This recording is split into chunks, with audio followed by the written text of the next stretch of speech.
सभी को जय श्री राम। फैम कोचिंग में आपका स्वागत है। अटेस्टेशन फॉर्म भरना जानेंगे और जो एफिडेविट को लेके डाउट्स आ रहे हैं आपके दहेज धूम्रपान वाले को, वो थोड़ा इस वीडियो में बता दूंगा। हालांकि पहले वीडियो में बता दिया था, तो पहले उसी की बात कर लेते हैं, फिर अपने अटेस्टेशन फॉर्म भरना जानेंगे। तो एक तो ये देखो, ये सारे प्रारूप जो हैं वो मैंने टेलीग्राम में डाल रखे हैं, टेलीग्राम ज्वाइन कर लेना। और कुछ लोग ऐसे हैं जो व्हाट्सएप पे मैसेज करते हैं, सर मुझे भेज दो पर्सनली। तो भैया देखो, दिन में हजारों मैसेज आते हैं। देखो, मैं डाउट सोल्व करने में रह जाता हूँ, उनके पूरा टाइम निकल जाता है मेरा डाउट सोल्व करने में। तो भाई आपको तो, आप एक आदमी हो सिंगल, आपको क्या करना होता है, टेलीग्राम खोल के प्रारूप देखने होते हैं। अब इतने प्रारूप है यार, मैं इनको गैलरी में कहाँ ढूंढता फिरूं, कहाँ आपको सेंड करता फिरूं। अब क्या करना पड़ता है, एक डॉक्यूमेंट है, पहले टेलीग्राम खोलूं, फिर इस डॉक्यूमेंट को खोलूं, फिर वहां पे शेयर बटन पे क्लिक करूं, फिर आपका नंबर देखूं कौन सा है, उस पर एक भेजूं। ऐसे यार 10 एफिडेविट है, तो 10 एक बंदे को भेजने बैठूंगा 10 मिनट लग जाएंगे मुझे। तो भैया इतना कॉमन सेंस लगाया करो खुद। तो ये पर्सनली मत मांगा करो। हाँ, पूछ लो कि सर कहाँ है, मैं बता दूंगा, टेलीग्राम में लिंक दे दूंगा आपको टेलीग्राम का, देख लो आप यहाँ पे आके। सारी चीज आपके सामने देखो। मेरे पास ऐसा है कि लोगों के डाउट सोल्व करने में भी वक्त चला जाता है, तो ये फालतू चीजों के लिए थोड़ा परेशान कम किया करो। हालांकि मेरा काम है ये, मुझे तो करना ही पड़ेगा, मुझे इससे आपत्ति नहीं है, लेकिन थोड़ा दिमाग लगाया करो, पढ़े लिखे लोग हो। अब किसी के पास टेलीग्राम डाउनलोड नहीं होता तो अपना व्हाट्सएप ग्रुप है उसे ज्वाइन कर लो, वहां से मांग लो, कोई कैंडिडेट भेज देगा आपको। देखो, दो व्हाट्सएप ग्रुप की लिंक है नीचे डिस्क्रिप्शन डिस्क्रिप्शन में दी गई है। अगर कोई संगणक का वीडियो देख रहा है तो उसके लिए नॉन नर्सिंग का है, बाकी जो हमने CHONM की वीडियो देख रहे हैं तो ये जो है लिंक दिया गया है नर्सिंग वाला भी ग्रुप का, व्हाट्सएप का और टेलीग्राम का भी है। तो ये दोनों ज्वाइन कर लेना, टेलीग्राम और व्हाट्सएप ग्रुप काम आते हैं, बढ़िया चीज है। और देखो, वीडियो जो है टेस्टेशन फोरम सबके लिए है, और जो कॉमन एफिडेविट है वो भी सबके लिए है। कोई भी भर्ती का वीडियो देख रहा हो, सबके लिए ये वीडियो। ओके। तो जो ये यहाँ पे मैंने एक चीज नोटिस की है कि जो अविवाहित अनमैरिड लोग हैं, उनका पहला सवाल ये होता है कि सर जो हमें धूम्रपान वाला संतान वाला देना है क्या।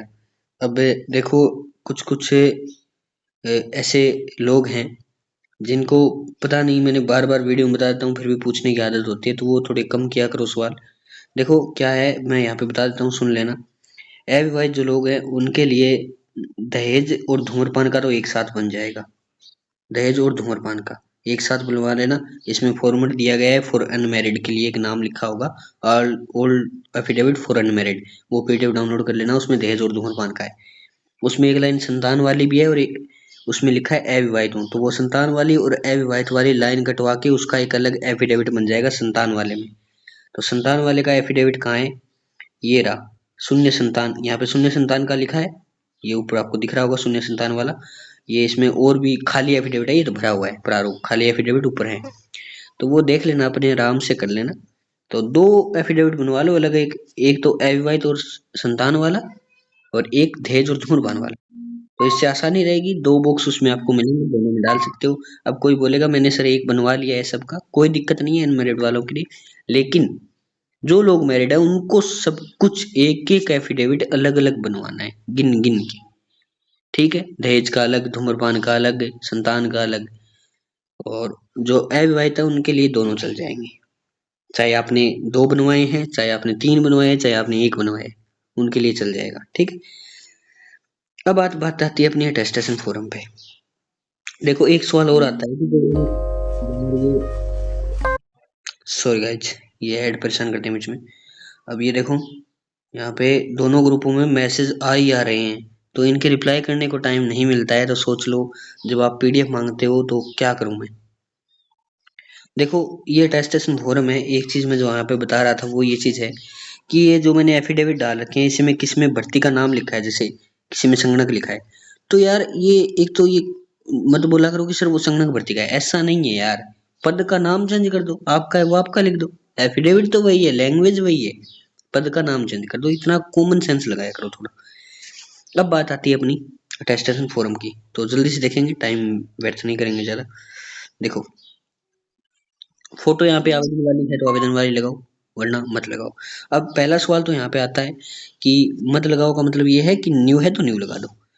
देखो, पहला सवाल तो ये आता है, इसको नोटरी करवाना है क्या। जी, इसको नोटरी नहीं करवाना है, इस पे गजेटेड ऑफिसर के साइन होंगे, कहाँ होंगे वो बताऊंगा। गजेटेड ऑफिसर आपका डॉक्टर वगैरह या टीचर वगैरह हो सकता है। अब बात करते हैं अपन कि अटेस्टेशन फॉर्म को कैसे भरना है। ये एक तो ऑनलाइन भी भरा जाएगा, वो तो आगे की बात है, वो तो मैं आपको कल बता दूंगा, कल वाली वीडियो में कैसे फॉर्म भरना है। इसके 2 पेज हैं, दोनों पेज आपको फिजिकली निकलवाने हैं, कहाँ से, ई मित्रा से, और वहां पर इसको पेन से फिलअप करना है कैपिटल लेटर में, ध्यान रखना। ओके, तो यहाँ पे ये हो गया। अब आता है अपना फोटो वाला, मैंने बता दिया, फोटो पे एक सिग्नेचर होगा जो आपका आधा यहाँ पे होगा, आधा यहाँ पे फोटो पे होगा, ये चीज ध्यान रखें। ओके, अब आता है नाम, आपका सरनेम, ये नॉर्मल चीज है, रोल नंबर, ये तीनों चीज भरनी है, मेरिट नंबर यहाँ पे नहीं भरना। ओके, अब आता है प्रेजेंट एड्रेस, आप सभी को पता होगा, होम एड्रेस, ये दोनों चीज सेम ही होती है, लगभग सभी की सेम होती है, सेम भर देना। जो शादीशुदा महिला होती है उनका थोड़ा अलग हो जाता है, जैसे मतलब या कोई जॉब पर है तो उनका एड्रेस अलग हो जाता है, ये सिस्टम है, बाकी लगभग का सेम ही होता है, सेम भरना है। अब ये जो चीज है वो आगे क्या है 4 नंबर पॉइंट में, यहाँ पे ये कह रहा है कि आप 1 साल से अगर 5 साल के बीच कहीं रहे हैं, कहीं और आपने एक जी तैयारी की है इस भर्ती की या कुछ और भर्ती की तैयारी की है आपने कहीं रह के बाहर, या कहीं भी रहे हैं, कैसे भी रहे हैं आप, तो आप मान लीजिए कब रहे, कब तक रहे, कब से रहे और कब तक रहे, वो डेट आ जाएगी, यहाँ पे उसका एड्रेस आ जाएगा। तो यहाँ पे 4 बॉक्स है, 4 आप जगह भर सकते हैं। नेक्स्ट है फादर डिटेल। फादर डिटेल में आपको अपने पिताजी की डिटेल्स भरनी होगी यहाँ पे, जैसे उनका नाम हो गया, उनका प्रेजेंट एड्रेस तो वही होगा, आपका एड्रेस है जो, और परमानेंट एड्रेस भी वही सेम आ जाएगा। प्रोफेशन जैसे फार्मर है तो फार्मर, या लेबर है तो लेबर, जो भी आप भरना चाहें वो भर दें, या गवर्नमेंट जॉब में है तो गवर्नमेंट एम्प्लॉय लग सकते हैं। यदि सर्विस में हैं आपके पापा तो उनको क्या करना है, उनका जो विभाग है संबंधित वो विभाग लिखना है, या वो जगह लिखनी है, उसका एड्रेस लिखना है कि कहाँ पे है। ओके, अब जो नेक्स्ट चीज आती है वो है अपनी नेशनैलिटी। नेशनैलिटी अपनी, अपन जो भी आपकी फैमिली में है, जैसे आपके फादर हैं मदर है, उन पे आप टिक मार्क करेंगे, सिंपल सा फंडा है और कुछ नहीं करना है इसमें। या आप जैसे आपके घर में इसमें से एक कट होगा, जैसे आप लड़के हैं तो वाइफ होंगी तो वाइफ पे कर सकते हैं, वरना आप इसको क्रॉस मार्क, वैसे क्रॉस मार्क भरना नहीं है, इसको खाली छोड़ना है, जो नहीं है उनको खाली छोड़ो। प्लेस ऑफ बर्थ, अब आप बोलते हैं कि सर घर में मतलब पिताजी की डेथ हो चुकी है तो इसमें टिक मार्क करें क्या, बिल्कुल करना है, डेथ हो चुकी है उसका वो अलग मैटर है, लेकिन अपने को यहाँ पे करना होगा। अब देखो यहाँ पे क्या है, place of birth, district, state, ये चीजें लिखनी है, यानी आपके हस्बैंड है तो वो कहाँ के हैं, यदि आपकी वाइफ है तो वो कहाँ की है, वो चीज लिखनी है। डेट ऑफ बर्थ, यहाँ पे आपकी डेट ऑफ बर्थ लिखनी है। अब यहाँ पे प्रेजेंट जो आपकी टोटल एज होती है उसको आधार, जो भी आपकी मतलब आधार मान के टोटल एज आपको यहाँ पे लिखनी है। फिर आएगा एज ऑफ, 10वीं तक की एज आपको लिखनी है यहाँ पे। अब 10वीं तक की एज आप बोलते हैं सर एडमिशन तक की लिखनी है या रिजल्ट तक की, जिस दिन आपका रिजल्ट आया उस तक आपकी एज कितनी थी वो लिखनी है, 10वीं का रिजल्ट जिस दिन आया तब तक की। अब आता है प्लेस ऑफ बर्थ, आपका जन्म स्थान यहाँ पे लिखना है, और डिस्ट्रिक्ट स्टेट आ ही गया, और स्टेट ऑफ रिलीजन अपना जैसे हिंदू है तो हिंदू लिखेंगे, मुस्लिम है तो मुस्लिम लिखेंगे। यदि आप SC ST से हैं तो यहाँ पे यस लिखेंगे, वरना नो रहेगा आपका। ओके, अब आप आते हैं 10 नंबर पॉइंट में, ये बड़ी अहम चीज है 10 नंबर पॉइंट, ध्यान से देखना। यहाँ पे लिखा है 15 साल के बाद आपने कुछ भी किया है, जैसे आपने नॉर्मल क्या होता है 10वीं से स्टार्ट होता है, कुछ लोग तो हैं जो 10वीं कर लेते हैं 15 साल के पहले ही, तो उनको तो 10वीं क्लास भरनी नहीं है। लेकिन 15 साल की एज के बाद आपने अगर 10वीं की है तो यहाँ पे आपको लिखना होगा 10वीं, यहाँ पे आपको लिखना होगा 12वीं, फिर आपको जैसे ANM आपने किया है या ग्रेजुएशन जैसे BA किया है या कुछ भी आपने BSc की है, वो चीज़ आपको ऐसे भरती जानी है, उस कॉलेज का नाम जहाँ से आपने किया है और आपने कब से कब किया, जैसे यहाँ पे फिक्स डेट नहीं लिखनी है, फिक्स डेट किसी को याद नहीं होती।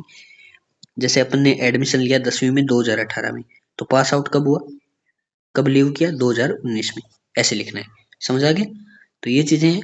पास आउट कौन सी एग्जामिनेशन की थी, तो 10 है। अब मेन चीज होती है कि सर 11वीं लिखे या नहीं लिखे, जैसे बुक्स है 5, अब आप अपनी क्वालिफिकेशन देख लो, अगर आपने 15 साल के बाद 6 क्वालिफिकेशन कर रखी है तो आप जानते हैं 6 इसमें नहीं आ सकती, तो आप 11वीं हटा दो। अगर आपके पास पूरे बुक्स बच रहे हैं अच्छे तो 11वीं लिख दो यार, दिक्कत क्या है इस चीज की। अब कोई बोलेगा सर मैंने प्राइवेट की है, छुपाऊं या रहने दूं, छुपाना कुछ नहीं है, इसमें भरना है सब कुछ। अब एक सवाल ये आता है कि सर हमने डिग्री तो ANM की दी है, पर हमने BSc भी कर रखी है, या मतलब कुछ भी मान लो BA भी कर रखी है, जो भी है, तो वो यहाँ पे हम उसकी डिग्री जो है अपने डॉक्यूमेंट में तो नहीं डाल रहे, तो यहाँ पे भरें या नहीं भरें। तो आप डॉक्यूमेंट में चाहे कुछ भी डाल रहे हो, उसमें तो आप चाहे 10वीं डाल रहे होंगे, पर यहाँ पे आपने जो 15 साल के बाद किए हैं ना, वो सब कुछ डालना होगा। ये चीज ध्यान रखना है। ओके, चाहे आपने प्राइवेट किया हो चाहे रेगुलर किया हो, वो चीज यहाँ पे डालनी होगी। अब एक सवाल और आता है कि सर 4 साल का जैसे कोर्स होता है कोई, तो उसमें date of entering date of leaving अलग अलग लिखेंगे क्या, जैसे फर्स्ट ईयर सेकंड ईयर ऐसे? नहीं, वो 4 साल का कंबाइन लिखना है यहाँ पे। जैसे 2018 से 4 साल करेंगे तो 2022 ऐसे लिखना है। ओके, ये चीजें हैं। 10 नंबर पॉइंट मेरे हिसाब से अच्छे से समझ आ गया होगा। तो यहाँ पे पिन, यहाँ पे जो है वो पिन कोड है उस एरिया के, ये ध्यान रखना। पूरा नाम इनमें नहीं है, पिन कोड होता है वो। यहाँ पे अब आता है कि यदि आप ने कहीं आप एम्प्लॉय रहे हैं तो उस चीज का आपको यहाँ पे ब्यौरा देना होगा। ये सर्विस वालों के लिए, आप इसे खाली भी छोड़ सकते हैं। 12 नंबर पॉइंट है, इसको कुछ नहीं करना, आपको खाली छोड़ना है। 13 नंबर पॉइंट में 2 आपको नॉमिनी बनाने होते हैं। नॉमिनी मतलब रिस्पॉन्सिबल पर्सन, जो आपकी जिम्मेदारी ले सकें कि आपने सही डिटेल्स भरी है। अब ये अपनी फैमिली से नहीं होंगे, बाकी अपने आस पड़ोस के जो 2 मेंबर है उनसे साइन करवा लीजिएगा। एज इनकी 18 या 21 साल से ऊपर ऊपर रखना, ठीक है। वैसे तो 18 साल के माना जा सकता है, पर मैं कहता हूँ 21 साल से ऊपर है तो मच बेटर है। ओके, तो दोनों पर्सन के नाम, ये चीज ध्यान रखना, जब ऑनलाइन फॉर्म भरोगे तो वहां भी 2 पर्सन के नाम मांगेगा, वो ये दोनों सेम ही होने चाहिए, ठीक है। इनका नाम वहीं पे भरा जाएगा और यहाँ पे भी वही 2 सेम पर्सन होंगे।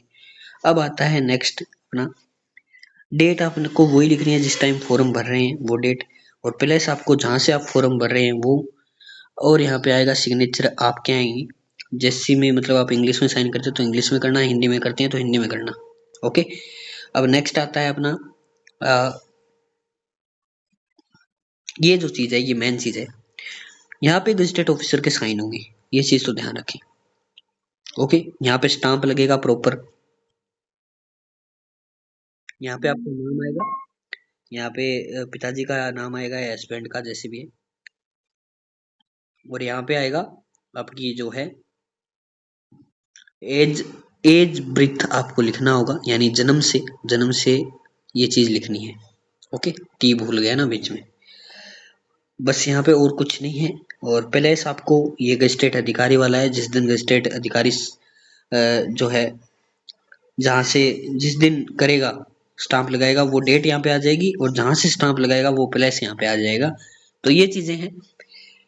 अटेस्टेशन फॉर्म में और कुछ खास नहीं है, इसकी एक कॉपी करवा लेना, उसे भर लेना आराम से, और ये जो आपकी है वो वहां पे ऑनलाइन लगेगा। ऑनलाइन फॉर्म कैसे भरना है इसका वीडियो सुबह आ जाएगा प्रॉपर।